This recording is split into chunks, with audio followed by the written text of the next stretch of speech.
Today, I'm so pleased to be able to welcome to the Meditation Summit Adyashanti. Adyashanti is an American-born spiritual teacher whose teachings are an open invitation to stop, inquire, and recognize what is true and liberating at the core of all existence. His books include Emptiness Dancing, The End of Your World, True Meditation, The Way of Liberation, and Falling into Grace. Adya, welcome to the Meditation Summit.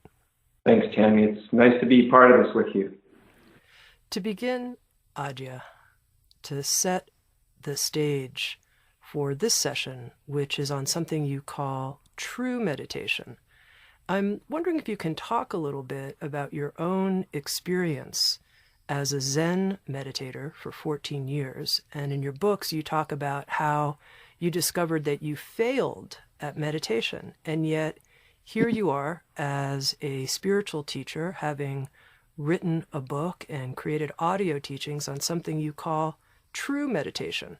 So this is a little paradoxical, and I wonder if you can help us understand what you mean by true meditation. Well, I'll do the best I can. Of course, I think one clarification is when I use the word true meditation, I don't mean to imply that any other form of meditation is somehow other than true. It's just sort of the word that I chose at the time. And also the way I think of the word when I even use the word true meditation was, to me, the biggest question around meditation is really, why are we doing it? Because meditation can serve so many different agendas. Some people meditate to relieve stress. Some people meditate because it gives them for health. Could be part of the health of the body, could be part of the health of the mind. Some people do it, as a form as a way to access sort of different transcendent states of consciousness, and on it goes. So there's lots of sort of agendas that meditation can serve, and it can serve different agendas very, very well. But this is one of the reasons why there's so many different types of meditation, so many different styles of meditation. I think often those styles are, number one, they're serving different agendas. They're serving, different desires that people have who meditate. And even deeper or prior to that interest is there really ways that are really expressing a certain, or trying to get you in contact with a certain dimension of one's being, or I guess you could say a certain dimension of consciousness. So when I use the word true meditation, for me, the agenda that meditation has for me and for the way that I teach it is I'm utilizing meditation as part of a strategy, I suppose you could say, to awaken to the truth of our being. So that's the context in which I use meditation, and that really goes a long way to define the kind of meditation that I recommend. So, as you suggested, that when I first started to meditate, when I was in my very early 20s, maybe 20 years old, and met a Zen teacher, and started to meditate in the style that I was introduced to. And in Zen meditation, the first meditation you're often given is literally just counting each exhalation, from 1 to 10. One exhalation is 1, and the next one is 2, all the way up to 10, and then you start at 1 again, a kind of trying to develop a kind of concentration and an ability of our mind to stay present with something really, really simple. And then it develops on from there.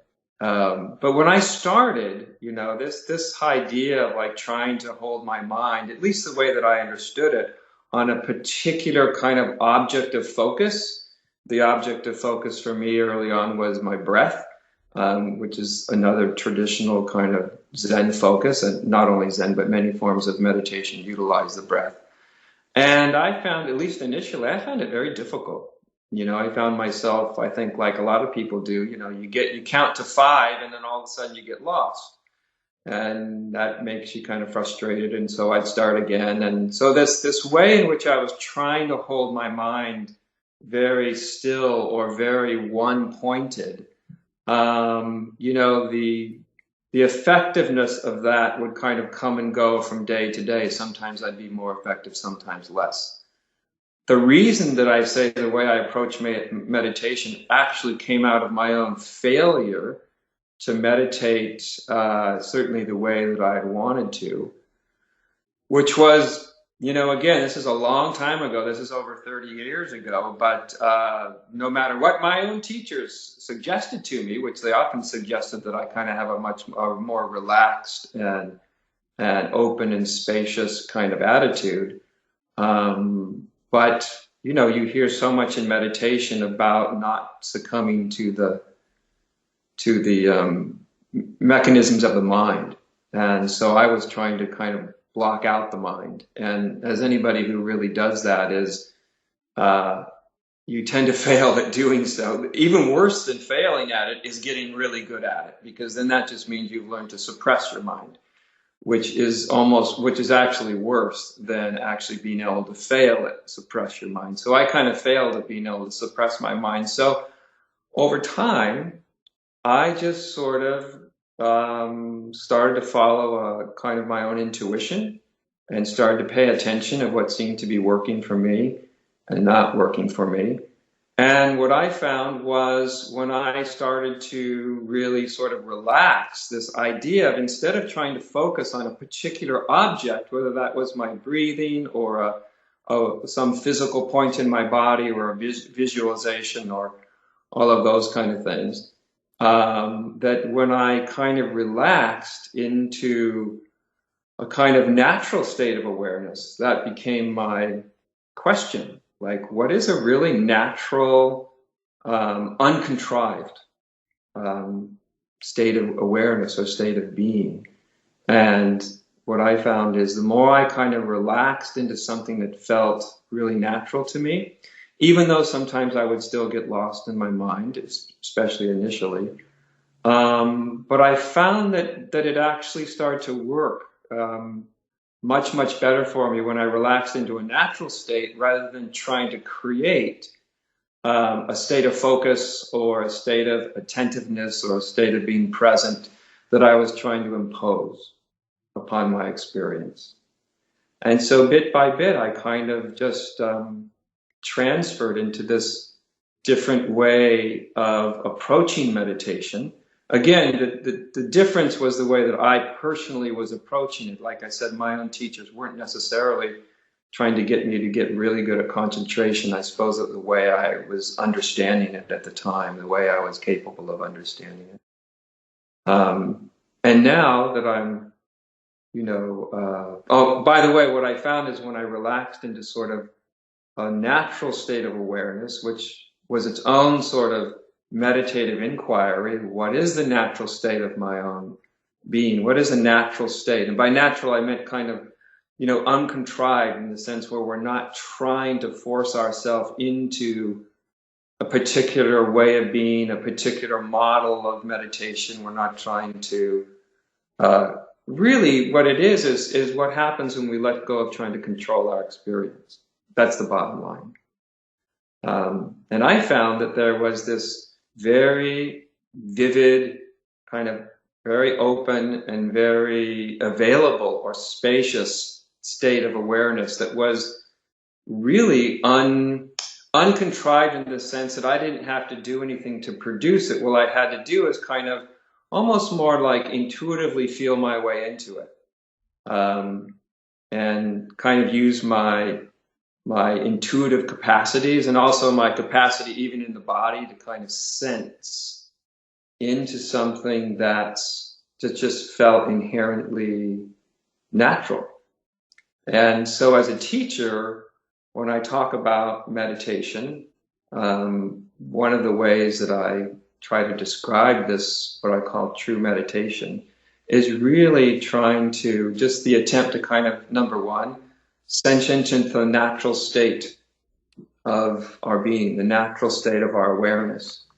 Because to me, meditation is one of the most effective ways of discovering the natural state, the state of our consciousness or the state of our awareness when we're not distorting it with a lot of ideology, with shoulds, with shouldn'ts, or even with any sort of heavy-handed meditation technique. And so I found that this actually really fit really nicely in with what my desire when I started my spirituality, my yearning, which was really to discover the ultimate state of reality. And I found that by just sort of relaxing into this and even kind of having a wordless inquiry, kind of an intuitive inquiry about what is a completely natural state of awareness, state of consciousness, even what's the natural state of the body, because so often we're holding the body unconsciously in these sort of unnatural ways, and those show up as tension of various kinds of imbalances. And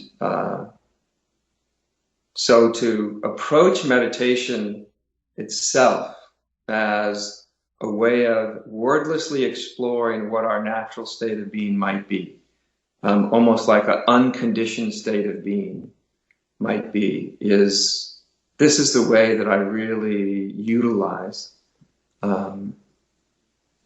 meditation.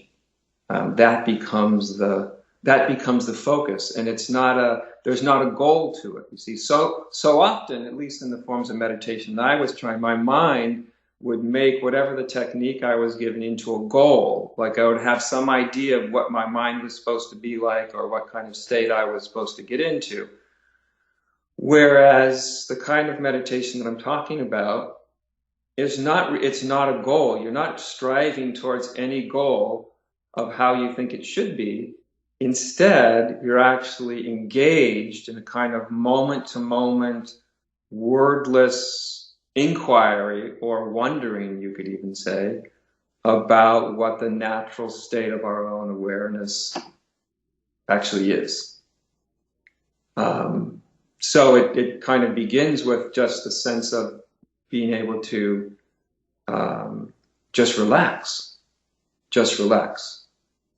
Because even just to be able to relax, it's sort of a counter towards the sort of goal-seeking tendency of mind, the mind that's always trying to get somewhere, and it's utilizing and often trying to control various parts of experience in order to get there, whether we're trying to get to enlightenment or awakening or just peace or well-being.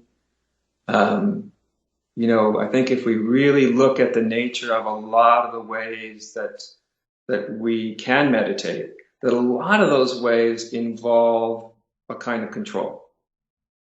And how are we going to discover a natural way of being, a completely natural way of the natural state of our own awareness and the natural state of our own mind, if there is such a thing, because that's part of the inquiry too. If there is a natural state, what would it even be? But if we're talking about freedom, it seems to me that freedom has to be deeply connected to a natural or spontaneous way of being, rather than a way of being where we're trying to conform ourselves, conform our mind, conform our attitude, conform just the way we are to an ideal. So in my way of approaching meditation, there's not an ideal. In fact, the ideal becomes the thing the mind uses as an excuse to control itself, as a way of pursuing the ideal. So here we're just left with the basic raw nature of kind of a yearning for reality or sanity, you could call it. And that yearning is part of what, how can we say, that yearning is not turned into a goal, but it's turned into a moment-to-moment state of discovery. And that's what I see meditation actually being, a moment-to-moment state of discovery. And I repeat this because it's so important to understand the way I approach meditation, that it is a state of discovery. It is not the effort to try to conform the way you're thinking or way you're feeling into a preconceived idea of the way we think our mind or our experience should be. So this is letting go of that paradigm. And I'm not even saying that paradigm is always a negative thing. There's that sometimes that paradigm can serve certain agendas we might have. It might be useful, but in the way that I teach all this, I go in a different direction. So let's just, I think the best way to really describe it is just to kind of begin doing it. And I can just kind of guide our way through this a little bit. So what I often like to suggest is whenever you sit down to meditate, first of all, you have to find a place and a way of sitting, a way of being that feels natural to you, a position or a posture that you feel like you can maintain for however long you're going to meditate, whether it's 20 minutes or 30 minutes or 40 minutes, but a posture that feels kind of natural to you, where your body is at ease and where your mind comes into at ease. Right? And so the whole theme of this is a kind of very alert, aware state of ease. In fact, I often think of meditation as sort of one of the ultimate acts of trust or faith, because what we're experimenting with is what happens when I'm not trying to control my experience. Will I ever achieve what I want to achieve? Will I have awakening? Will I discover the nature of reality? Or will I just find peace and well-being if instead of trying to make myself conform to an idea, if I just actually begin to relax so that you can start to feel into your own experience what a natural way of being is. And so when we first sit down as a way to kind of help orient your attention, because I think so many people, attention gets stuck kind of up in their head. So the first thing I think when we sit down is just let the sort of locus of your attention just drop. And you can even feel physically or energetically as you relax, there's this sort of energetic settling down out of the mind. It comes down through the chest. And you just sort of let the awareness just come down through your body and kind of settle down into the lower part of your abdomen. Again, the element of breathing that's so important to so many different forms of meditation. Here we're just using the breath as a way to help gather attention, to help reorient it out of the mind. And you just take the first moment or so and allow your attention to settle into the breath. And also just let the breath be in a totally natural way. It's, of course, not unusual when people are new to this or when they first put their attention on their breath, the tendency of the mind to try to cling to the breath might get a little tight. You might feel like you're not getting as much breath. That's just the nature of the mind that tends to grasp onto whatever you focus it on. And so if that happens for anybody, you just acknowledge it. And you just if the breath starts to feel a little tight, you just don't worry about it. Just let the breath feel a little tight. But your attitude is one of just relaxing into kind of a normal way of breathing. And you're just sort of letting the body find its natural way, letting the breath fall into its natural rhythm, a rhythm that's just where the body's doing it all by itself. You see, it's not a rhythm where you're trying to force the body into any kind of breath. You're just letting the breath come into its own equilibrium. And when you do that, you do feel the breath has a tendency to start to settle down into the abdomen. You know, if you watch infants, especially, if you watch them breathe, their belly moves much more than their chest does. That they just naturally breathe into the belly. It's a really natural thing to do. Once our center of attention has risen, as it tends to be as we develop all this mental ability, literally our sort of center of location in the body tends to come up out of the belly and up into the mind space. And so we're just letting it all settle back down into something that's really natural, almost like breathing like a baby breathes. And just through that act of letting the body breathe naturally, almost like a baby would breathe, you can feel it starts to change the feeling tone of the meditation. In other words, just attending to the breath and letting it come into its natural rhythm has a way of calming the whole body. It calms the brain. It takes us out of the sort of fight or flight mechanism of the old primitive structure of the brain that easily goes into fight or flight. And just by attending to the breath, it takes you into a sort of much more calmed nervous system. And I think it's really important that you just stay with your body, literally your body at the beginning, so that your nervous system can start to really feel this subtle change of state. Because we can recognize things very quickly, but the body takes a little bit longer. So we have to kind of let our bodies kind of catch up and let our bodies have that sense of calm that comes simply through an attention to breath. And then once we get kind of settled, then we're really endeavoring to rest in a kind of natural state of awareness. Now, what's the natural state of awareness? First of all, I think the thing to acknowledge as we're just sitting is there is awareness is functioning. Before we do anything to our awareness, before we try to be more aware, before we try to be more present, before we try to be more at peace or anything, we just notice that awareness is there and it's fully operational. It's taking in all of your sensory perceptions already. So it's already present. Another way I talk about meditation sometimes is the practice of acknowledgement. So we're just acknowledging the presence of awareness.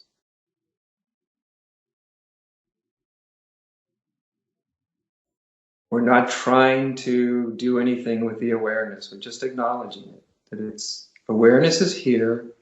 You don't have to understand anything. We're not trying to understand awareness. We're not analyzing. The whole point of meditation is to begin to let go of the entire analytical aspect of the mind. So the mind isn't analyzing, it's letting go of commenting or judging.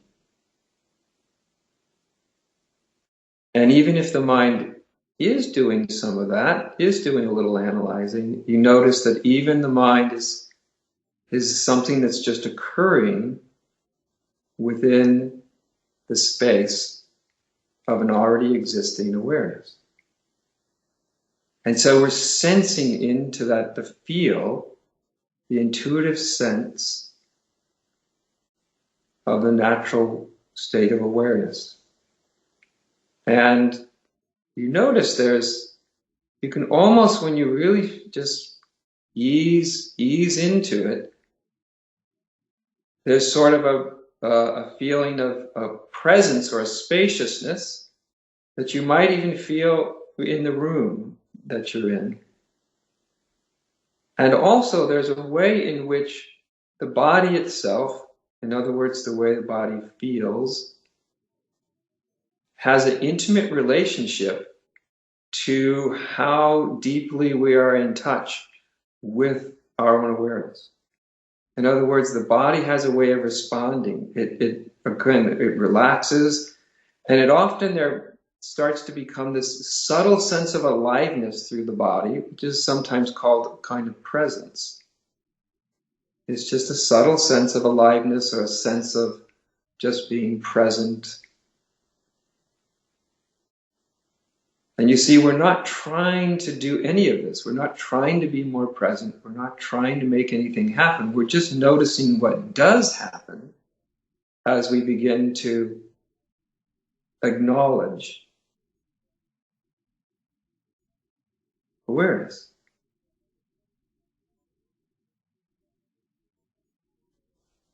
And we acknowledge it, of course, with our mind, that we notice it's happening. We acknowledge it with our body. We feel into that natural state of awareness.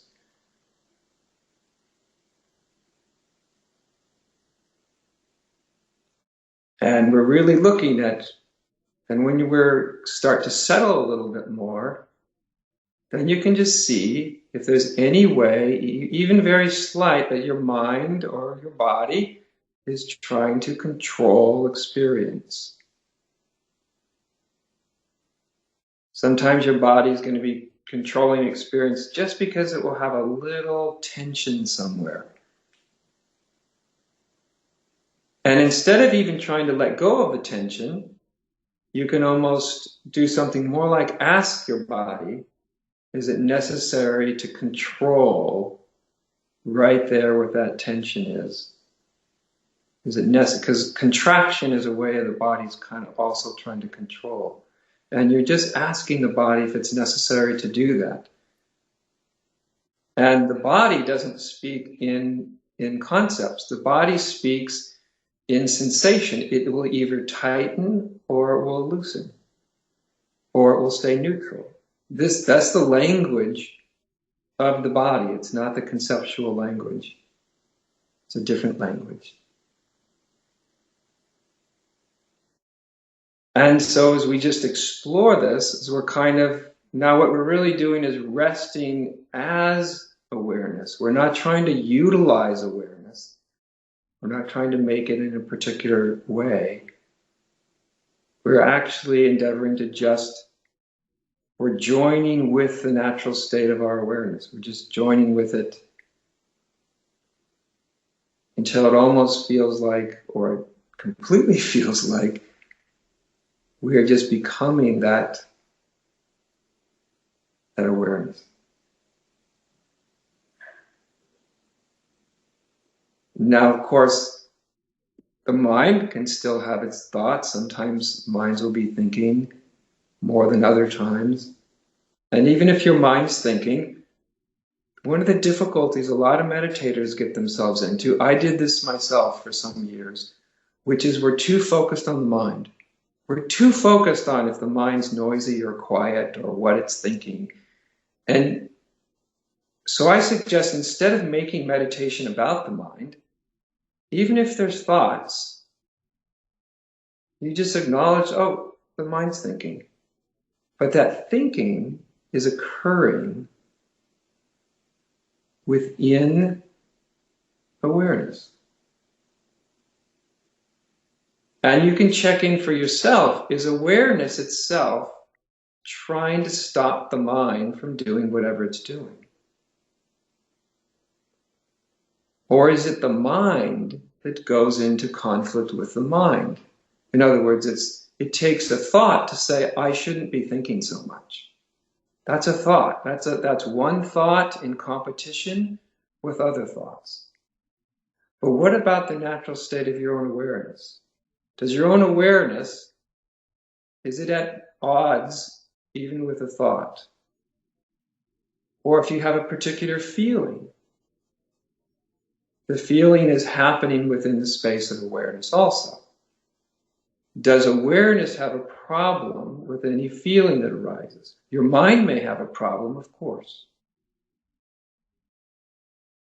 But does awareness have a problem? See, and does awareness have a problem even when your mind has a problem?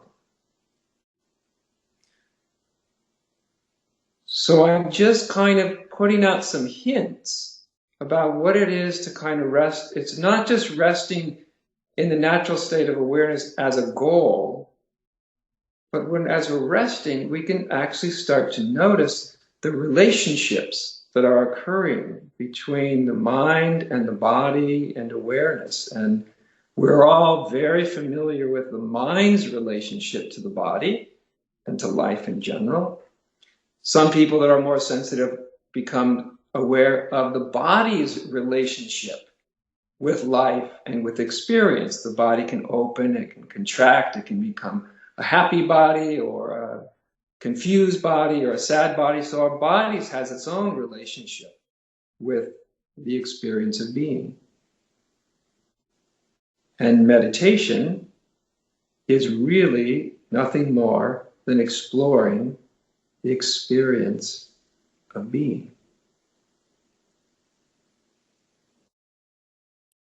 And so really the whole art of it, because I do think meditation is an art. And like any good art form, you can't just do it by sort of following the numbers. Do this and this and this, and then you end up with art. That's not art. Art requires it has to start to bring something alive in you. And we have to actually be participating in this sort of exploration. So that's, I do see meditation as a kind of exploration. And what you start to notice, which is quite amazing, is a lot of the sort of virtues, let's say, that people try to attain in meditation, like peace and stillness and quiet and well-being, non-attachment, a lot of these are completely natural to awareness. That we don't actually have to be trying to impose them.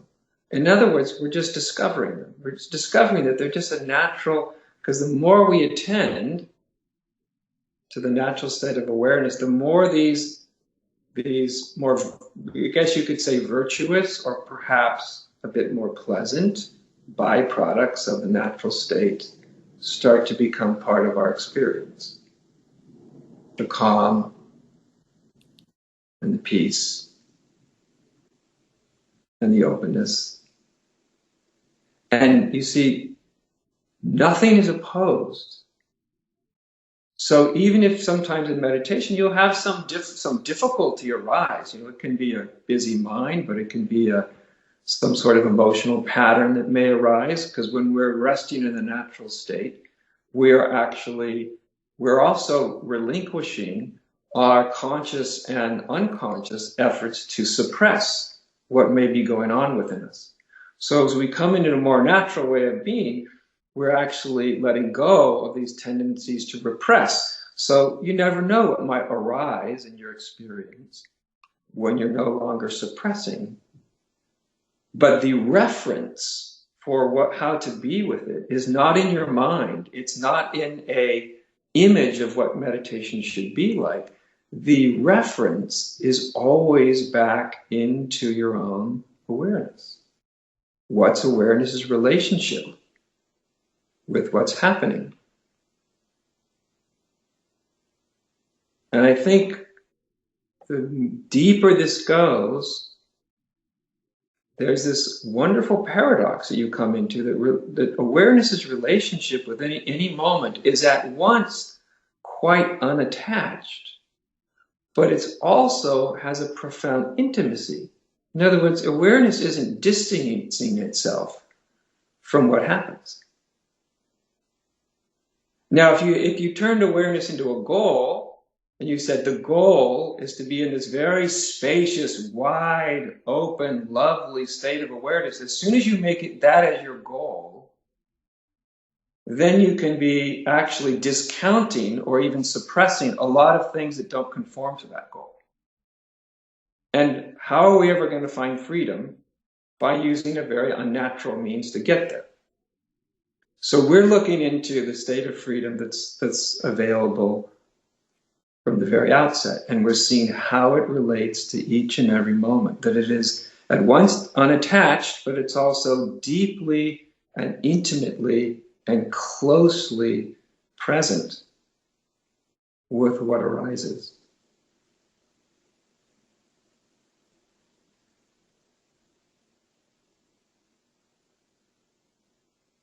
And so it's just this way of using your own natural state of awareness to just explore, number one, what is the natural state and how is it in relationship with all of human experience?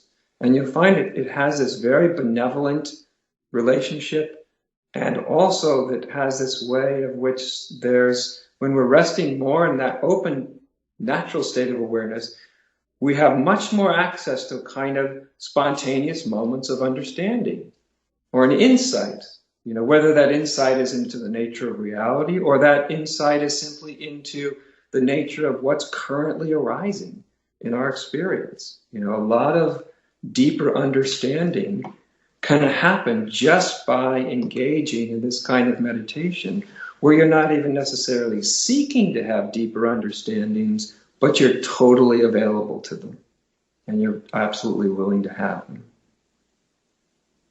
And I should just conclude by saying to anyone that's, practiced different kinds of meditation, as I did as well, that initially, if you've had a practice of meditation where you've done a lot of focusing of the mind or you're really trying to hold your attention somewhere, that initially when you begin to relax that, it's not uncommon for the mind to get kind of chaotic, pretty noisy for a while. That'll generally calm down after, 4 or 5 days or a week and a half.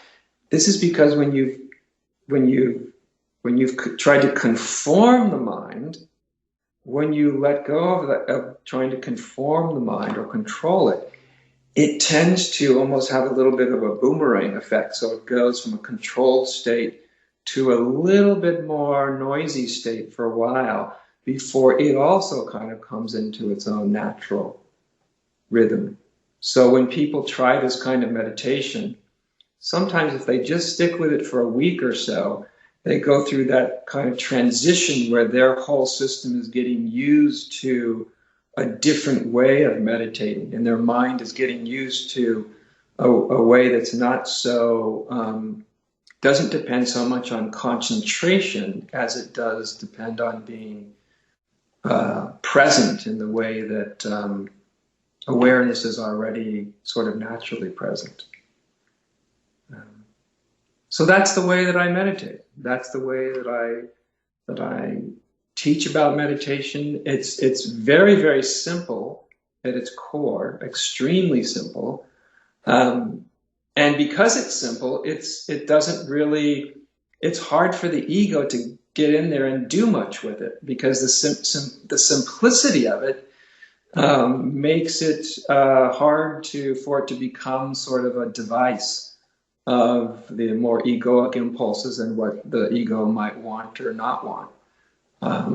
So just the technique itself, even though it's a relatively light technique, has some of these nice sort of side benefits that it's harder for your meditation to get hijacked by an agenda of the mind, I guess you could say. So that's kind of my way, my style of meditating. Can I ask you a couple questions, Adya? Please do. Okay. If somebody finds within this intuitive, open, reconnect with awareness approach that they feel kind of lost and spacey and they're not quite sure they're doing it right exactly because the technique is so open, what would you suggest, this lost spacey quality? That's a great question. I'm really glad you brought it up because it's one of the ways that you know if you're really doing it in the way that I'm really intended. Because if you kind of get lost or kind of have that spacey feeling, because you can kind of relax back into awareness in a sense that can make you feel like you're way back there, kind of way very detached from everything. And it can also have this sort of spacey, a little bit almost like drugged kind of feeling tone to it.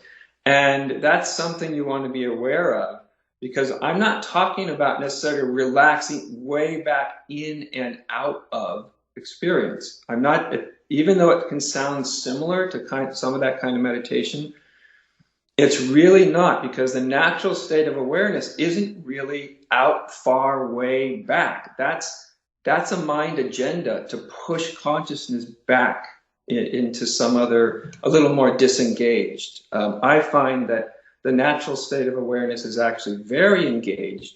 So if you start to feel, someone would start to feel a little bit disconnected or a little bit spacey, number one, they can always come back and attend for a few minutes with the actual physical act of breathing, because that's very much here and it's very much now. And even almost metaphorically, if you imagine that there is a way to be present in which you're kind of leaning back a little bit into awareness, you're kind of leaning back, or there's a way in which you're kind of leaning a little forward into awareness. They're just two subtle internal gestures. And if you imagine more the sense that if you're doing anything, you're leaning a little bit into awareness. And when you do, there'll be a vividness that comes back. And if you kind of have it metaphorically or internally, if you're leaning too far back, too far resting, if you're getting too far away from experience, you'll feel that, because you'll start to get a little spacey, a little almost like you're on a sedative or something. And that's not really conducive to good, sharp meditation. It needs to have vitality. So that should really be checked in about, looked at from time to time. And I think my next question kind of goes with that, which is, as you were describing the approach of true meditation, letting go of all control, I was imagining, getting into a nice hot bath. And I was like, oh, I'm going to do true meditation in the bathtub. That's perfect for this. And yet it seems like that's not actually what you're pointing to. So I thought it might be good, or maybe it is, if you could clarify. Yeah, no, it's not quite that, because it's lovely to relax back into a bathtub, right? Because in one sense, you're relaxing back into your sensory experience of the warmth and the water and the wonderful feeling of that. This is it sounds similar, but there's something that I think is very different. Even though it's quite subtle when you try to describe it, sometimes the image I use is, suppose you're laying on a beach, and you're laying on a beach and it's warm, those summer days, and you have your towel out, and there's two ways you can kind of lay on the beach, in which you hear the ocean and you hear the kids playing around you, you feel the breeze across your body. In other words, you're very much connected with the sensory experience of what's happening. There's another way that you could lay on the beach, where you kind of relax so much that you go into almost a kind of semi-sleep mode, where you're disconnecting from a lot of the sensory. You're not really hearing the waves. You're not really listening to the sound of the children. You're not really feeling the breeze on your body. You're kind of going into more of a half-sleep state. So those are the two different ways, if you could think of it, because I do use sort of laying on a beach or reclining in a nice, grassy field sometimes as a way to help people get a sense of what it is to be able to relax and let go of control, but not go into that sort of dream, that half dream space. You got to be present to, like I said, present to the natural state of awareness, present to the effect that it has on the body, on the mind, that it's actually, like I said, it's actually a moment-to-moment state of discovery. It's not a way of checking out, I guess you could say. That's one of the dangers of it. That's one of the things that you can slip into when we're not controlling that much. We can easily slip into sort of a semi-spaced out state of mind. So it's important to kind of check into that. One final question for you, Adya. You talked about this, and I thought this was very beautiful, that in your experience of true meditation, it's a type of intuitive art form, if you will, that you kind of feel your way in this moment to moment discovery. And I'm curious to know a little bit more about what that feels like for you, what that intuitive brailing process, or what your words would be for what it feels like. Yeah, well, I love the words you just used, brailing process. Um, because it is, because to me, when I'm introducing any quality of investigation or inquiry, and certainly into meditation, that the first thing I know I want to be connected with is my senses.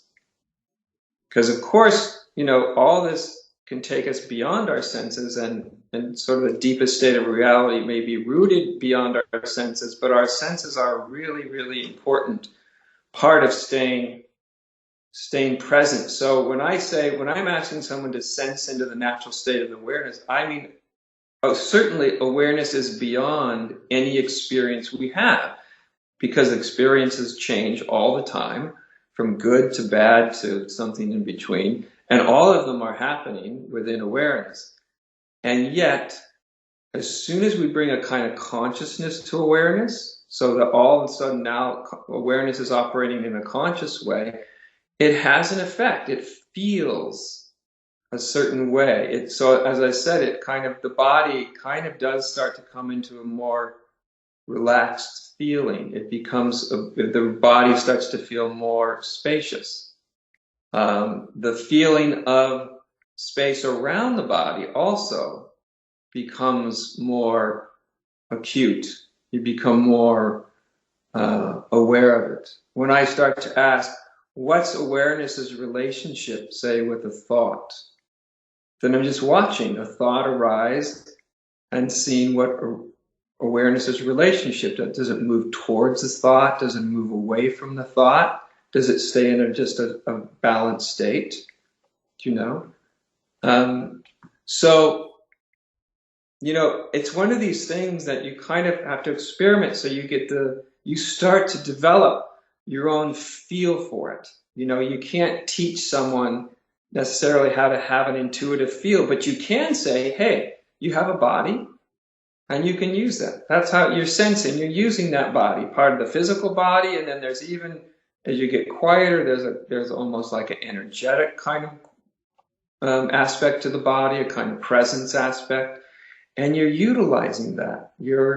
Like I said, even though it can sound quite sort of amorphous and hard to pin down, you're actually utilizing every part of your human experience that you have at your disposal. You are using your moment-to-moment experience, your feeling. And I think for a lot of people, this itself is its own little journey, because so often we're actually very disconnected. We're having experience, but we're very disconnected from the more subtle forms of our experience. And often the wisdom moves in the more subtle ways that our experience shows up. And so that it takes just a while to kind of reconnect. And as I said, just to start to get a feel, because this is what I found. This is what I did too, Tammy. As a meditator, so often we're so busy trying to do it right. We're trying to busy not to get lost and to keep really concentrated. We're trying to do all this stuff that we get very tuned into our concentration, but it can actually dull us to other kinds of sensitivities that we have. When we kind of relax, there's a way that we can relax into a dullness, or we can relax into a way of being present. And we're reintroduced to our more subtle feeling states, are more subtle, intuitive ways of being.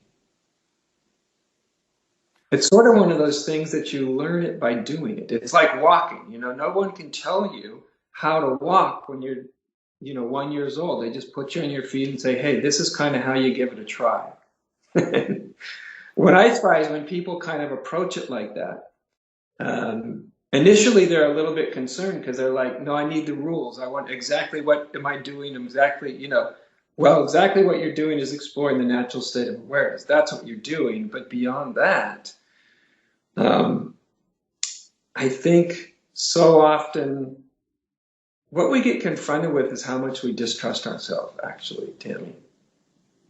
And I think sometimes a lot of the ways that we approach meditation, if we're not careful, can be expressions of our distrust of there even being a natural way of being that's more benevolent and peaceful and kind. That takes a kind of trust to even be able to discover that, to even be able to let yourself feel it in your body and beyond. It does take a kind of trust just to relax a little bit. Okay, I'm almost going to let you go, Adya, but I'm going to sneak in one more way. And I'm really, I think, in all of these questions, kind of driving at the same thing, which is when you talk about true meditation in your book on true meditation, and you even mentioned it here in this session, this idea of the effortless effort. What is that effortless effort? And so I think you've done a fabulous job here, at least for me, of explaining the effortlessness part. And I think when I was trying to ask what's the intuitive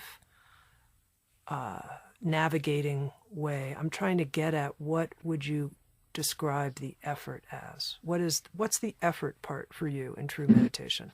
Well, first of all, the effort comes back fundamentally to an attitude.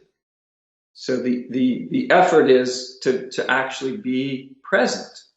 And especially initially, that takes a little bit of effort, because to be present, again, the best way to get present is to get out of your mind, not stopping your mind, because you can't actually stop your mind. If you could turn your mind off, then just do it like a light switch.